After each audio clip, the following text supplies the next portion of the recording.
जो 2018 की इलेक्शन थी, उस इलेक्शन में भारत और इस्राएल के पैसे इस मुल्क में सियासत में इस्तेमाल होते रहे, उसकी प्रोजेक्शन में इस्तेमाल होते रहे। क्या किया गया? नौजवान नस्ल के सामने, आम आदमी को जो शायद मासूम है, आम आदमी जो पाकिस्तान की सियासी गिमिक्स को समझता नहीं है, उसको फरिश्ता करके पेश करने की कोशिश की गई, उसकी इमेज बिल्डिंग की कोशिश की गई। और उस इमेज बिल्डिंग में गैर मुल्की वो कंपनियां, गैर मुल्की वो लोग जिनका काम ही प्रोफेशनल है कि वो सोशल मीडिया में लोगों को ट्रेन करें, सोशल मीडिया में पाकिस्तान के सियासतदानों के खिलाफ, पाकिस्तान के फोर्सेस के खिलाफ, पाकिस्तान की इदारों के खिलाफ जहर अंगेज तरीके से मुहिमें चलाने में मसरूफ है। इमरान खान की लड़ाई है क्या? इमरान खान की लड़ाई यह थी, जब 3.5 साल तक जिस तरह से वो जाली इक्तदार में आया और फिर उसने कहा, और एक वोट ऑफ नो कॉन्फिडेंस जो कि मुल्क की आईनी एक शिक थी जिसके जरिए वोट ऑफ नो कॉन्फिडेंस आई, आइन के जरिए आई, इमरान खान को निकालने की कोशिश की गई। तो इमरान खान ने क्या कहा? इमरान खान ने कहा जनरल बाजवा साहब को कि मैं आपको लाइफ टाइम एक्सटेंशन देने के लिए तैयार हूं, आप मेरे ऊपर वोट ऑफ नो कॉन्फिडेंस ना लेकर आए, इसको कामयाब ना होने से आप मेरी सपोर्ट करें। जिस पे उन्होंने कहा कि जी नहीं, हम आपको जो है वो आपकी हेल्प नहीं कर सकते, हम ये आईनी नो कॉन्फिडेंस उसमें हम आपका टूल नहीं बन सकते। उस पर उसने जनरल बाजवा साहब के खिलाफ और पूरे इदारे के खिलाफ एक साजिश शुरू की। और फिर जो उन्होंने कहा कि हम न्यूट्रल रहेंगे, तो उस पर न्यूट्रल को उसने गाली बना के पेश किया। उसका मकसद क्या था? उसका मकसद यह था कि या मेरी मदद करो, अगर मेरी मदद नहीं करोगे तो मैं तुम लोगों को पब्लिक में कंट्रोवर्शियल बनाऊंगा, तुम्हारे खिलाफ साजिशें करूंगा। क्योंकि उसके बाद एक टूल है इमरान खान के पास, वो साजिशी टूल है, वो सोशल मीडिया का एक टेररिस्ट ऑर्गेनाइजेशन है।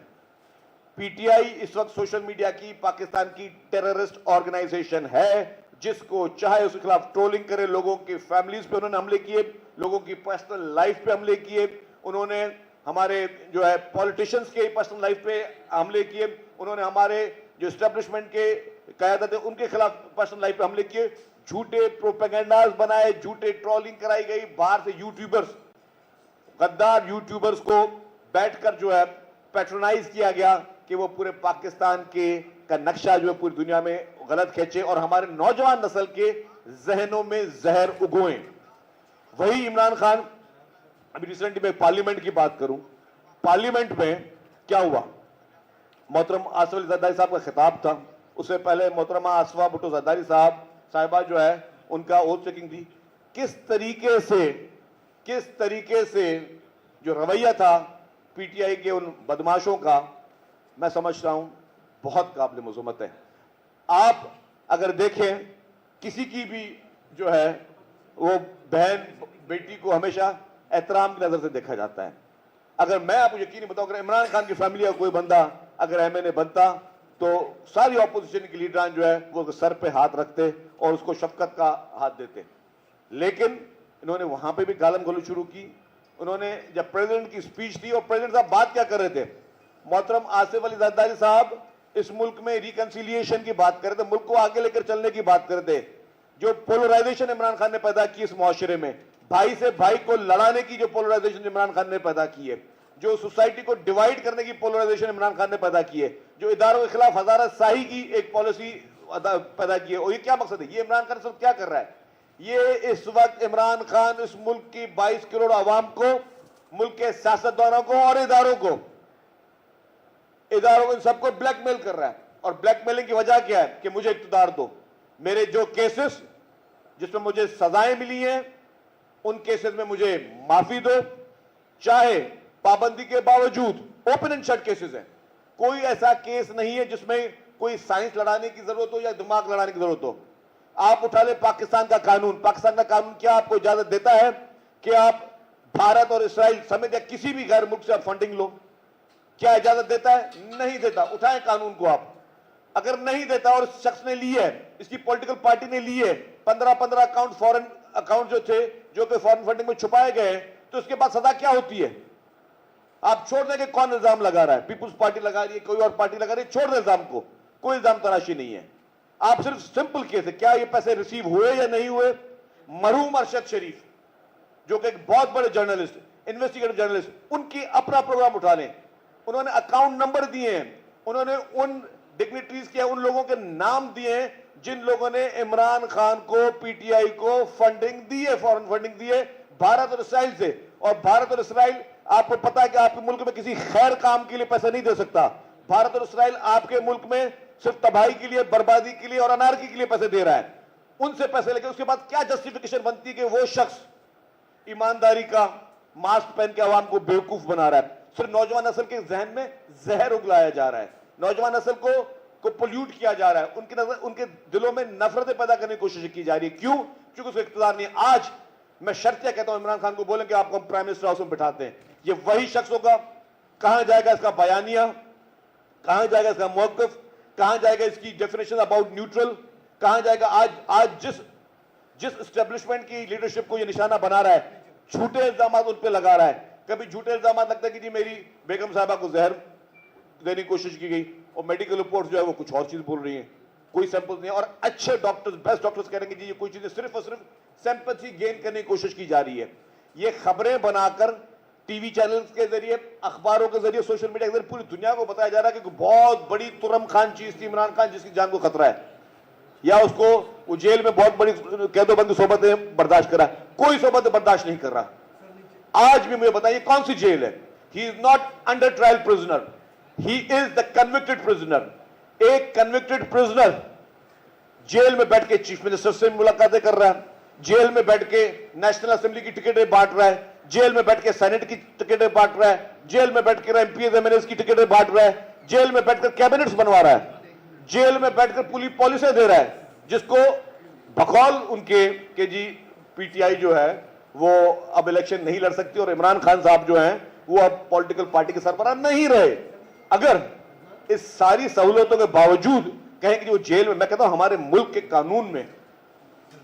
कानून सबके लिए इस्तेमाल होना चाहिए। क्या इस वक्त जेल के हर कैदी को यह सहूलत मौजूद है? क्या जेल का हर कैदी को इतना एक्सेस मौजूद है कि वो बैठ के पूरी हुकूमतें बना रहा है, इलेक्शनों के कैंडिडेट्स चुन रहा है, पॉलिसियां दे रहा है, और मुल्क के खिलाफ साजिशें जेल में बैठ के कर रहा है, पाकिस्तान के खिलाफ साजिशें जेल में बैठ के कर रहा है? मैंने कह रहा हूं पाकिस्तान के खिलाफ साजिश कह रहा है तो मैं क्यों कह रहा हूं, मैं इसका जवाब दूंगा मैं क्यों कह रहा हूं। क्या इस शख्स ने जैसे इख्तियार से हटा और इसके फाइनेंस मिनिस्टर्स ने यह कोशिश नहीं की कि पाकिस्तान की इमदाद को रोका जाए? आईएमएफ को खतूत नहीं लिखे गए, इंटरनेशनल जितने और मॉनेटरी इदारे हैं उनको यह खत नहीं लिखे गए कि पाकिस्तान की फंडिंग बंद की जाए, पाकिस्तान की फाइनेंसिंग बंद की जाए, पाकिस्तान की इमदादें बंद की जाए। और अगर कोई शख्स यह कर रहा है, मैं पूछता हूं अगर यही शख्स कोई और होता इमरान खान की जगह, तो क्या उसके साथ ये वीवीआईपी सलूक हो रहा होता? क्या वो जेल में बैठ के हुकूमतें बना रहा होता, वो सियासतें कर रहा होता, जेल में बैठ के मुल्क के खिलाफ साजिशें कर रहा होता? क्या कोई आम शख्स मुल्क के खिलाफ खुदा ना खाता इतनी सी हरकत करता तो क्या उसके साथ ये रवैया होता? नहीं होता। उसको सब लितर पड़ रहे होते। पीटीआई ने क्या कुर्बानियां दी हैं? पीटीआई के ऊपर क्या जुल्म हुआ है?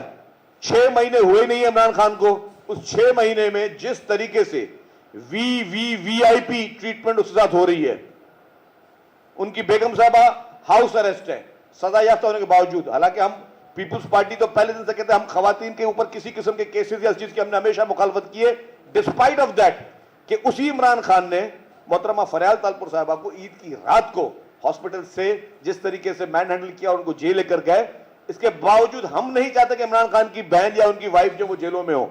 उसके बावजूद आज वो शख्स, उनकी बेगम साहबा जो है वो बनी गाला के महल में बैठी हुई हैं, उसके बावजूद वो शख्स इस मुल्क के खिलाफ साजिशें कर रहा है। ये चाह रहा है मुल्क की इमदाद बंद हो जाए। क्या होगा? चले मिसाल के तौर पर अगर आज खुदा ना खास्ता पाकिस्तान के ये लोन्स बंद हो जाए, पाकिस्तान की इमदादें बंद हो जाए, पाकिस्तान के कर्जे बंद हो जाए, तो पाकिस्तान का क्या असर होगा?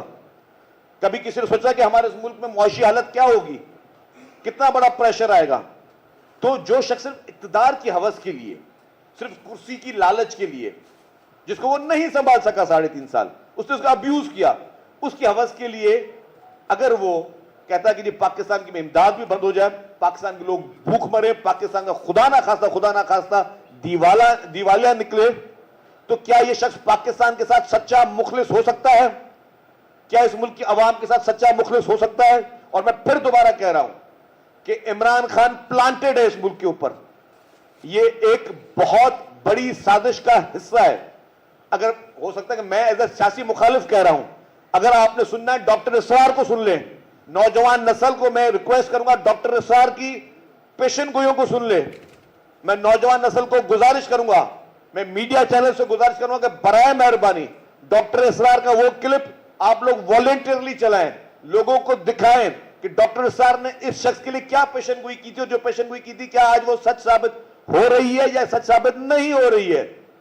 आप देखें मरहूम हमारे नेशनल लेजेंड अब्दुल सत्तार ईदी ने क्या कहा था इमरान खान के बारे में, उसको क्लिप को चलाएं, उसको देखें, उसको मीडिया चलाए। नौजवान नस्ल को पता है, क्योंकि ये फर्ज है। ये मैं नहीं कहता किसी पॉलिटिकल पार्टी के खिलाफ कोई कैंपेन चले, ये पॉलिटिकल पार्टी नहीं है। पॉलिटिकल पार्टी मुल्क में सियासत के लिए पैदा होती है। जिन्होंने मुल्क के लिए कुर्बानियां दी और जुल्म सहे, उसके बावजूद उन्होंने अगर मुल्क के खिलाफ कभी गद्दारी नहीं की या कभी इस तरह की सोच नहीं रखी, वो है नेशनल हीरोज। नेशनल हीरोज ये नहीं है कि इक्तिदार से आप हटा दो, इक्तिदार से हमें निकाल दो तो हम मुल्क को तहस नहस कर देंगे खुदा ना खास्ता, और हम कहेंगे कि मुल्क में एटम बम गिरा दिया जाए। यही आपके उस लीडर ने कहा था ना। तो आज उनकी आप हकीकत देखें। नौजवान नस्ल को बताना ये हमारा फर्ज है। हर मीडिया हाउस, हर मीडिया चैनल, हर अखबार, मैं प्रेस क्लब में बैठा हूं इसलिए मैं मीडिया को घड़ी घड़ी कर रहा हूं ये कि जी हर अखबार का ये फर्ज है कि वो हकीकतें नौजवान नस्ल को बताएं, क्योंकि नौजवान नस्ल को गुमराह किया गया है।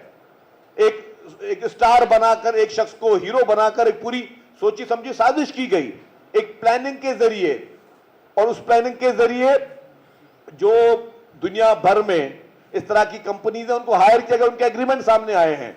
तो उन कंपनियों ने आप आखिर इन लोगों को इन्होंने क्यों पैसे दिए? पीटीआई ने अगर लॉबियस्ट हायर किए मुख्तलिफ ममालिक में तो उनको क्यों दिए? किस चीज की लॉबिंग करनी थी इमरान खान को? वहां से किस चीज की लॉबिंग करनी थी? वो तो कहता था कि मेरे खिलाफ तो फलाना मुल्क था, फलाना मुल्क था। फिर तुम उन्हीं मुल्क के लॉबियस्ट को हायर क्यों कर रहे हो? तुम्हारा मकसद क्या है?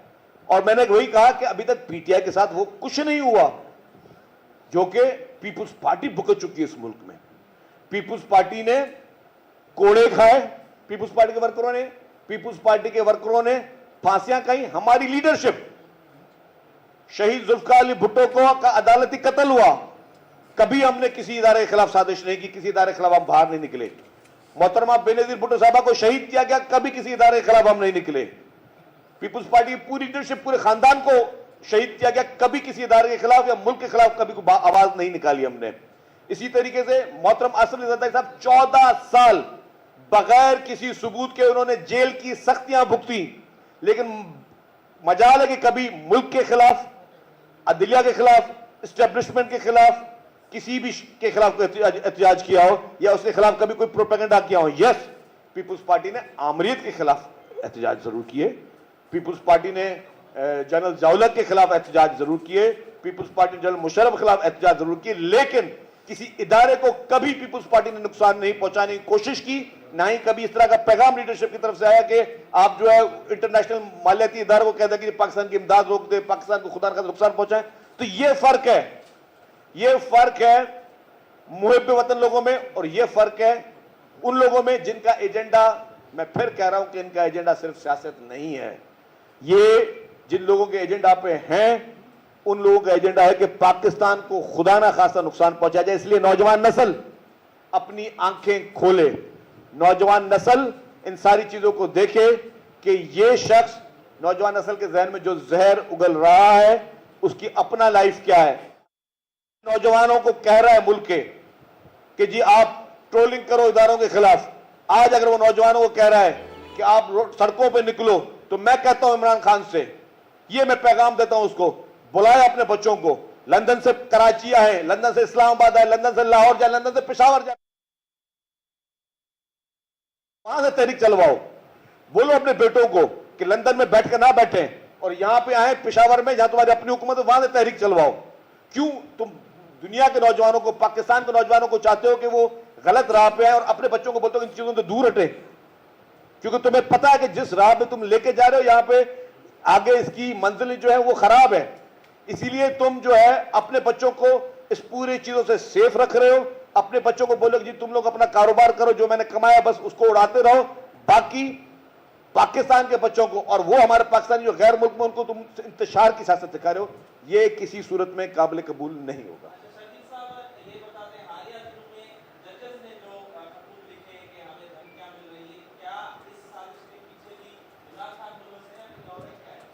देखिए जी, मैंने पहले भी आपको कहा है कि ये खत तब लिखे जाते, काश जब शहीद जुल्फिकार अली भुट्टो को बेगुनाह जेल में रखा गया, ये खत तब लिखे जाते जब मोहतरमा बेनजीर भुट्टो शहीद साहिबा की 2 इलेक्टेड हुकूमतों को गैर आईनी तौर पर निकाला गया, तब भी मोहतरमा ने अदालतों के दरवाजे खटखटाए थे। ये खत तब लिखे जाते जब ईद की रात पे मोहतरमा फरियाल तालपुर साहिबा को, जो कि कस्टडी में थी ना हॉस्पिटल में, ये तो नहीं कि जी कहीं पे पुलिस जाके पकड़ा है उनको, हॉस्पिटल से उनको जो है वो जेल लेके जाया गया। ये खत तब लिखे जाते जब मोहतरमा आसिफ अली जरदारी साहब को 14 साल बगैर सबूत के आपने जेलों में रखा, इसको 6 महीने अभी हुए नहीं, तो पाकिस्तान का नक्शा तब्दील करने के लिए शख्स तैयार है।